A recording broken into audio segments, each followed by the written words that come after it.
Italian Prime Minister Giorgia Meloni is going viral after doing something most world leaders would probably never dare to do. She reposted a spicy AI-generated image of herself and then joked that it actually made her look better. The bizarre online moment unfolded after an X user shared a fake AI-made image appearing to show the Italian leader posing on a bed in a revealing slip dress. The post attacked Meloni as, quote, shameful, clearly attempting to embarrass the 49-year-old politician. But instead of ignoring it or reacting angrily, Meloni fired back with sarcasm. On Tuesday, the Italian PM reposted a screenshot of the fake image herself and admitted that, yes, the photo was completely artificial intelligence generated. But then came the line that sent the internet into overdrive. Meloni wrote, quote, I must admit that whoever created them, at least in the attached case, has also improved me quite a bit. The response instantly exploded online, with supporters praising her confidence and critics stunned that a sitting prime minister leaned into the controversy instead of shutting it down completely. Even while joking about the image, Meloni made it clear she believes the issue itself is serious. The Italian leader warned that deepfakes and AI-generated misinformation are becoming increasingly dangerous tools online. Meloni wrote, quote, deepfakes are a dangerous tool because they can deceive, manipulate, and strike anyone. I can defend myself. Many others cannot. The moment comes as artificial intelligence continues to reshape political discourse across the world. Meloni, who became Italy's first woman prime minister in 2022, has built her image around a tough nationalist political brand, often aligning herself with conservative leaders, including President Donald Trump, although their public relationship cooled somewhat after Trump's sharp criticism of Pope Leo XIV. A fresh war of words is now brewing again between the White House and the Vatican. President Donald Trump doubling down on explosive claims, alleging that Pope Leo XIV supports Iran having nuclear weapons. A claim that has now triggered a sharp and calculated response. Without naming Trump directly, the Chicago-born pontiff chose his words carefully but made his stance crystal clear. On Tuesday, he said, quote, I have already spoken from the first moment. Peace be with you. The mission of the church is to preach the gospel, to preach peace. End quote. If anyone wants to criticize me for proclaiming the gospel, let them do so truthfully. End quote. A subtle but unmistakable pushback.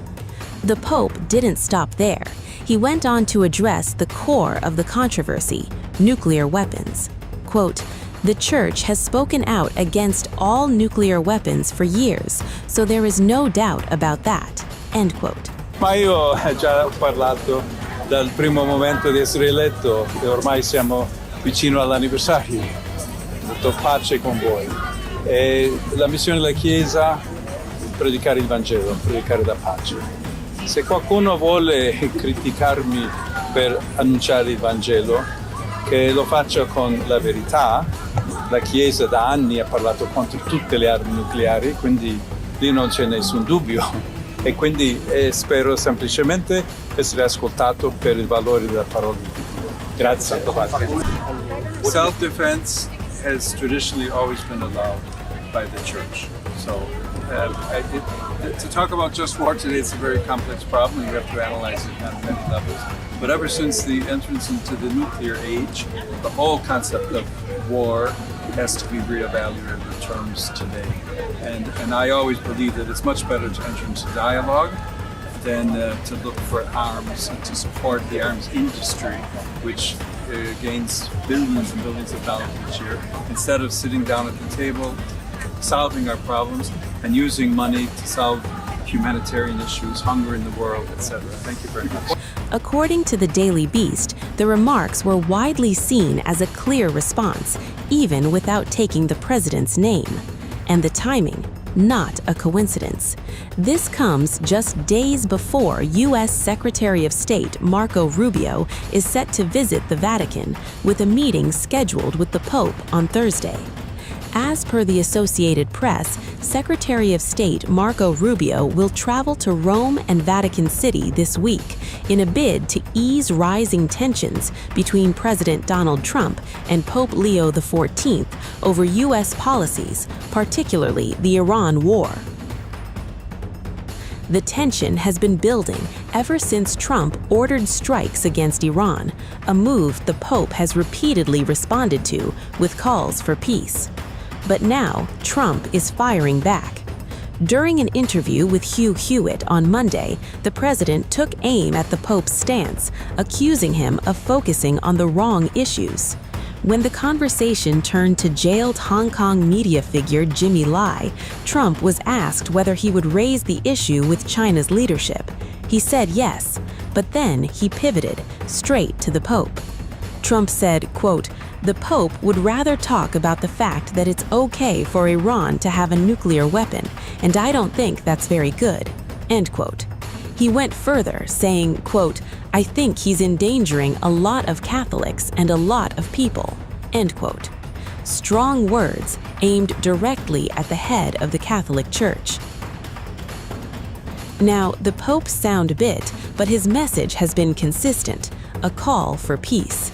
In recent remarks, Pope Leo warned that the world is being ravaged by, quote, "a handful of tyrants," end quote, without naming anyone specifically.